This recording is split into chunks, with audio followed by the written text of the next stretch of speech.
Brando Sando has done it again. He has whipped up a fantastic, outstanding book. So let's talk about it. My name's JR and I am passionately unhinged about books. I'm on Instagram, TikTok, Facebook, and now we're on YouTube.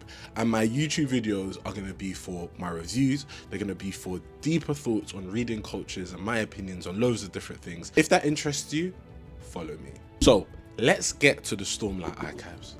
And guys, I've written notes. I don't usually write notes, but this video needed structure, because if there was no structure, I would be talking for an hour. That's how much I loved this book. So let's start off with the most important point. The book was slow and the book was brilliant. It reminded me once again of Wheel of Time, a book where loads of major moments don't need to happen, where the characters can develop in the mundane, where we're getting flashbacks, where you're learning a lot through the conversations, where things about the world are just drip feeded. Like the fact that there was 2 moons, they talked about it like it was casual, like it was normal, because in this world, it is normal. There was different creatures, there was different animals, there's a magic system, and it's explained slowly. And I have so many questions, which makes you want to read further. And what's so brilliant about the book is the fact that it feels like the start of an epic journey. Now, if it was any other writer, I would be nervous, because this series isn't finished. So I can't speak to the fact that this is 100% going to be carried out. But because it's our boy Brando Sando, I know he's got it cooking up. I know he's probably driving on the highway or on a train somewhere writing this very series, because this guy takes writing seriously. And I absolutely loved what he did. So let's talk specifically about some of the characters. In The Way of Kings, a lot of what drives this story is the characters' internal struggles. And I want to focus on 4 characters specifically who stood out to me. 4 of them are the main characters of the book, so you won't be that surprised. However, let's talk about them. And let's start off with Kaladin. His story is so fascinating because the way Brando sent me to the left when I forgot the guy's name now. When you read that first chapter, you think you're going to read about this kid who gets brought into this army, who has to learn and grow, and it's kind of like he's playing with you. It's like he knows how you approach fantasy, that okay, we're going to get this character who barely knows anything, but we're going to learn about this world through him. And then at the end of the chapter, the guy's dead. Actually, the lens that we're going to learn this world through is Kaladin. The guy who, at the start of that chapter, who's seen as, oh, this guy is the pinnacle, this guy is amazing, this guy is brilliant. And then you see him become a slave and he hits rock bottom. His internal struggle of wanting to give up, of feeling like a failure, was something that I related to so deeply. And as a whole, his character was brilliant. He's a genuine, honest, good person. But when so many bad things happen to you, how do you deal with it? Like, I was actually, when he was standing at the edge of the cliff, you understand it. But when he comes back with the help of Sil, who I'm not going to talk about in detail, again, another brilliant character, and I know there's more there and I don't know just yet, but the way that they go through it together, the way that he grows, and by the end of it, he's a part of the honor guard of Dolin, who's the second character who we're going to speak about. Dolin, the uncle of the king, the guy he's going on an internal struggle specifically about leading, about ruling. And it's just brilliant to watch, because obviously I've never been a leader, I've never been a ruler, I don't know what it feels like to have that pressure and that weight. But just by reading it, you feel it, you understand it, you get that emotion.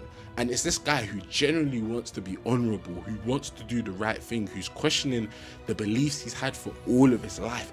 It is brilliant. The moments where he's having that internal struggle, where he's genuinely trying to do the right thing. And when he gets to that point as a character where he's willing to abdicate in order for the right thing to be done, I just thought, yeah, I love this guy forever. And at the end, when he gives up his blade, oh my gosh, I was like, this guy, I love him already. And he's giving me Ned Stark vibes, which gets me excited, because Ned Stark is honestly one of the most honorable, most favorite characters I've ever had. But at the same time, it makes me nervous because he's probably gonna die soon. And that leads me to the 3rd character, Szeth. Szeth is a bad man, but at the same time, he's a waste man. Because I want to understand his culture a lot more, but he has all this power, he has all this aura, but he just does what anyone tells him to do. And at the end, when you find out that the king of Karbanth, I don't even know how to pronounce it. When you find out that the king at the whole time he's seen as this bumbling fool, but the whole time he's the villain. Oh, that's the type of stuff I love in books. I love when you get a plot twist villain, a villain who the whole time you're unassuming about, and then boom, it comes out that the people that he's saving, he's actually taking blood from, that he's actually trying to figure out what are these people saying before death, because he's trying to figure out what's going on in the world. And now he's Szeth's master who's gonna go kill Dolan. And in my opinion, Dolan's probably gonna die because guys like him don't live to the end, and I'm fuming about that. I'm fuming. I know it's gonna happen, and it's okay. I haven't actually got spoilers. So if it is happening, I haven't got spoilers, just my feeling. But as a whole, Szeth's character is so interesting. A character who, for whatever reason, is bound. There's something about the stone. We don't know 100% what it does. We just know that whoever owns it, he does what they say. And I love this character because that internal struggle of being forced to do something you don't want to do, yet having to do it. Like some of the men that he becomes, some of the men that he's subjected to are brutal, horrible people. And a lot of the times I ask myself the question, like, is he a good person? Is he a bad person? Is he in the middle? Like, it's good to see his internal struggle, but how much does the Oathstone have over him? Is this something that his predecessors have forced into him, and actually, you know, he's going by honor, but really and truly he can choose, it's a choice? Or is it generally that this Oathstone forces him to do whatever is told to him? I don't know, but his character is really interesting because he's that type of, I would say he's an anti-villain. Like, he's a villain, but you really feel sorry for him. And then lastly, there's Shallan, who for a lot of parts of the book, I've got to be honest, I would be annoyed when her parts came up, just because with Kaladin, with Dolan, their moments would be exploring so much about the world, especially with Kaladin and his powers with the Stormlight, and he's growing in that power, or Dolan, this deep thing in the politics of the Athleti.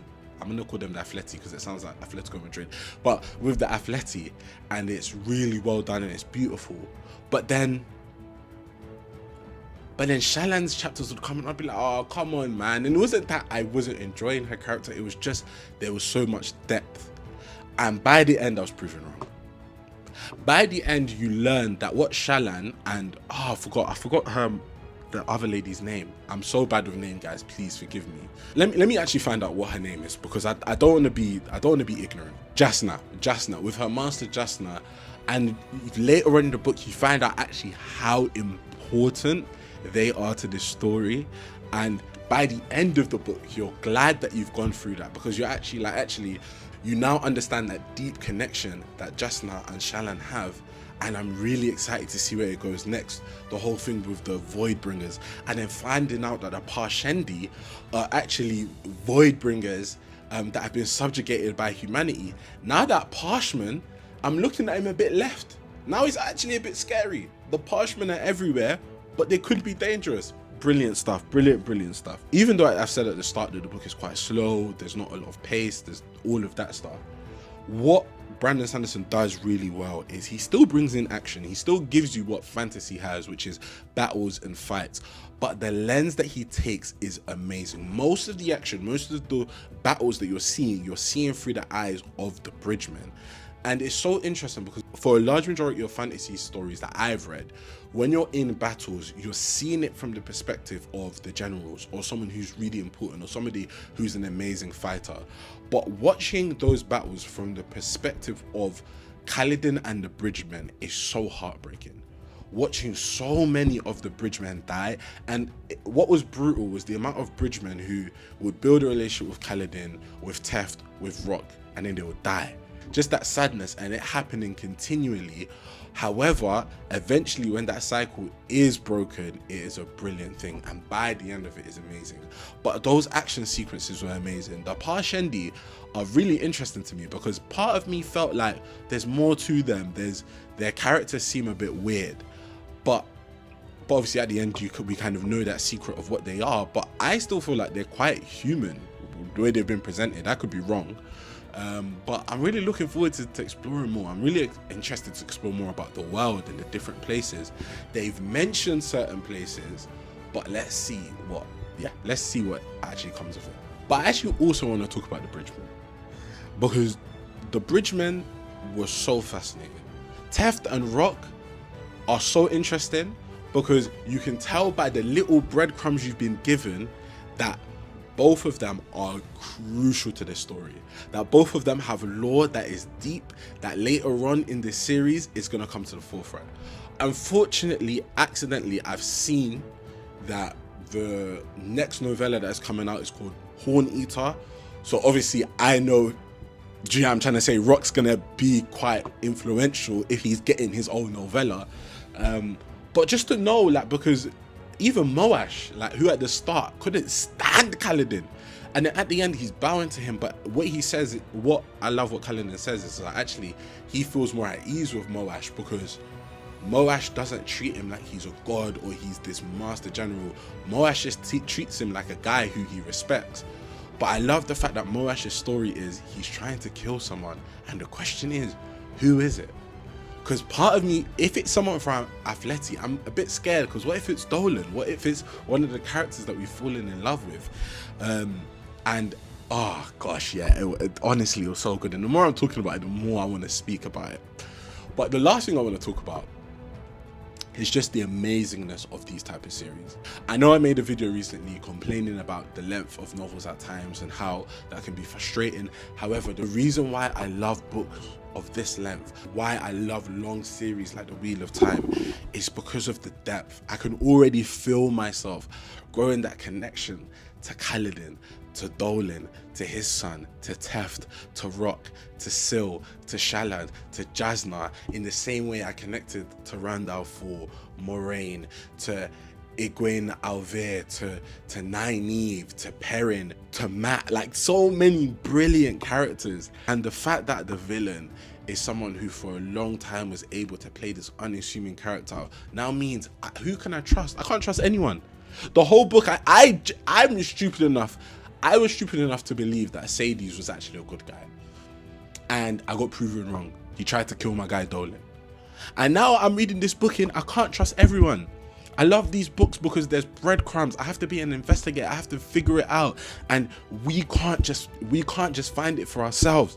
And I have ordered the rest of the series. I don't think I will come out of this series until we're in August, where I'm exclusively reading independent books.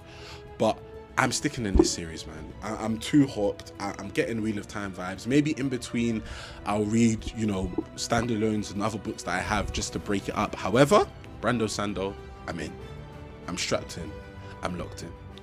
And I am actually going to count this book as 2 books. So at the moment it says 26 because I've read this book, but I found out that this book in some places is printed as 2 books. So we have now read 27 books this year. So guys, if you want more reviews, if you want more longer videos like this, I've got some other videos coming up that are recorded, edited. I'm just going to post once a week because I want to be consistent. But as a whole, if you want to see more of this long form, if you loved me just talking, being passionate, please let me know. But catch me next week at the same time. Peace.